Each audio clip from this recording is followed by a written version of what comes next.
Nós perdemos noção do sobrenatural. E eu digo mais, essa situação vai piorar. Escreva o que eu estou dizendo. A igreja, hoje, como nós a conhecemos, está em processo de falência. Eu provo isso no fim de uma era. Eu digo por quê. A igreja está em processo de falência e um dos sintomas dessa falência é a fuga de fiéis. Como qualquer firma, qualquer loja que está em processo de falência, não aparece freguês. Pessoas estão indo embora. Então, o que aconteceu? O que nós fizemos com essa igreja? Ao não entendermos o que a Bíblia diz sobre a igreja, e nós vamos estudar isso daqui a pouco, aliás, deixa eu monitorar bem o meu tempo. Nós transformamos a igreja num negócio. Nós vivemos numa sociedade consumista, onde cada cidadão se vê como um consumidor do que seja, não só de bens e serviços, mas também de fé. E escolhe a igreja baseado nos serviços prestados. Então, nosso filho precisa, ou nossa filha precisa achar alguém com quem casar. Nossa juventude não tem candidatos. Vamos achar uma igreja que tem candidatos e frequentar aquela igreja. Ou vamos para essa igreja porque tem música que nos agrada. Ou vamos para aquela igreja porque aquela igreja vai reconhecer o meu valor e quando ela aparecer de paletó, em 3 semanas vão me ordenar pastor. Ou vou achar qualquer outro tipo de igreja. Ou vamos para a igreja que vai realizar meu casamento de julgo desigual. Porque se você recusar, tem uma igreja na esquina que vai topar qualquer negócio. Hoje em dia, tem igreja para todo e qualquer tipo de freguês.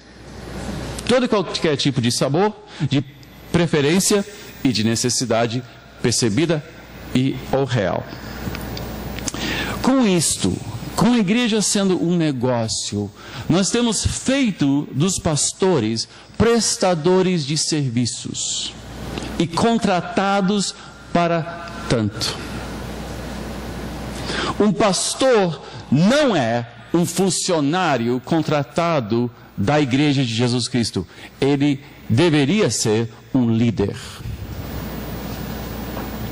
Mas a igreja está nas mãos de comitês, de conselhos e de presbitérios. Muitos desses que são homens de negócios, na sua grande maioria, não são sacerdotes, e querem apenas um pastor que vai agradar e vai trazer motivação para a construção da nova sede.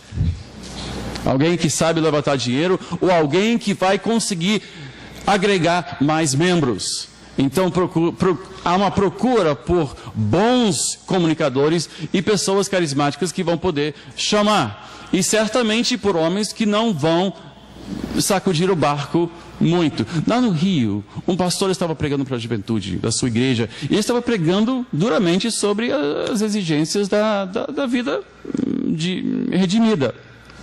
E um dos jovens achou que ele pegou pesado, falou com o pai dele, que era membro do conselho, e disse: pai, ele pegou pesado com a gente, dizendo que a gente não pode ficar com a namorada. E ele foi chamado para o conselho e disse: olha, você está afastando os nossos jovens. Não pode afastar os nossos jovens, porque se não estiverem aqui, vão estar no clube, vão para os boates, onde eles vão depois da reunião da juventude, por sinal, ou motéis, depois da reunião da juventude. Então, o que aconteceu com esse pastor? Ele disse: olha, eu tenho que pregar a palavra de Deus. Estava no olho da rua em 48 horas. E cabode, a glória já passou. Queria um pastor light, um pastor nada a ver, um pastor que não sacode o barco. Fizemos do sacerdote de Jesus Cristo um serviçal. Isso é um pecado da igreja atual. Um pastor merece o respeito de ser um porta-voz da palavra viva, um dispenseiro da multiforme graça de Deus, respeitado e pago muito melhor do que ele é, porque porque a grande maioria é muito mal pago. Por quê? Porque os comitês não querem que os abusos que estão sendo praticados pelos neopentecostais aconteçam aqui. Então, estão mantendo os pastores num orçamento tão minguado. E qualquer coisa que fizerem, se não pregar aquela mensagem, depois de 3 ou 4 mensagens, ele não está muito bem, vamos achar outro. Um pastor não é um serviçal e não é um prestador de serviços. Bom, a igreja não é um negócio, nem tampouco a igreja é um show da fé.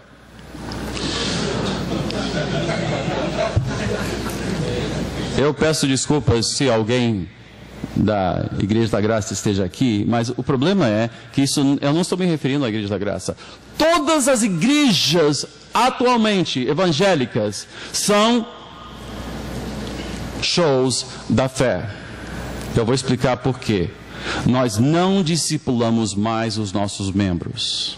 Nós nos tornamos exímios apresentadores do Evangelho e transformamos os nossos membros em espectadores e deixamos que a operacionalização dessa mensagem seja por conta de cada um. Nós não temos mais o convívio necessário, a proximidade necessária para que haja discipulado real. Então a igreja, todas as inovações dos últimos 50 anos na igreja têm se concentrado na plataforma. É uma guitarra, é uma bateria, é um tipo de pregação. Nós paramos de conviver e discipular com o nosso povo. E apenas apresentamos só. Nós somos um show de fé. Entramos. Se for uma igreja bem amorosa, alguém vai apertar nossa mão ao entrar. Bem amorosa, né? Especialmente aquelas pessoas treinadas para apertar a mão. Porque nós agora temos cursos para treinar pessoas a apertar a mão de quem é visitante.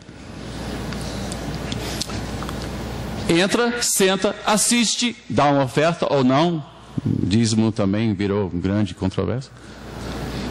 E vai embora. Tal qual qualquer sessão de cinema ou teatro, a igreja se tornou um show da fé. E nós teremos que repensar, porque este modelo está indo à falência. O modelo evangélico de igreja está falindo e uma das provas, um dos sintomas são os desigrejados. Membros e pastores fugindo e tentando achar outros meios de comungar com Deus. Terceiro, a igreja não é uma ONG.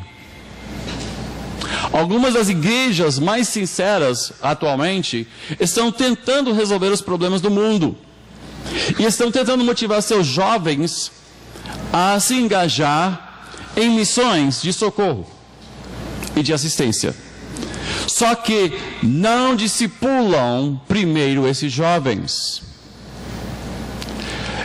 O discurso que eu ouço é uma motivação baseada não em amar a Deus, mas numa revolta pelas condições que existem, a desigualdade, a má distribuição de renda, a pobreza extrema, a miséria, enfim, uma série de problemas sociais. Então o que eu estou vendo? Jovens idealistas, mas não cristãos, sendo motivados a sair para a missão. Mas todo jovem que sai para a missão baseado em ideais se tornará um cínico com o tempo.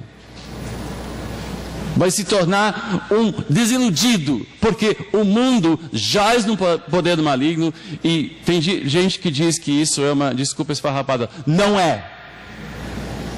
O mundo irá de mal a pior. Nós somos chamados para discipular as nações, para quem? Para conhecer a graça salvífica de Jesus Cristo e a transformação que Ele opera em nossas vidas. E depois expressar isso. Mas há pessoas tentando transformar as suas igrejas em ONGs, ONGs socorristas. E é um erro. É fundamental que redescobramos a nossa identidade como igreja, de onde tudo mais flui. Porque missão flui da nossa identidade, estrutura vai fluir da nossa identidade. A relação entre pastor e membro vai ser uma consequência da nossa identidade. Então vejamos qual é a identidade da igreja.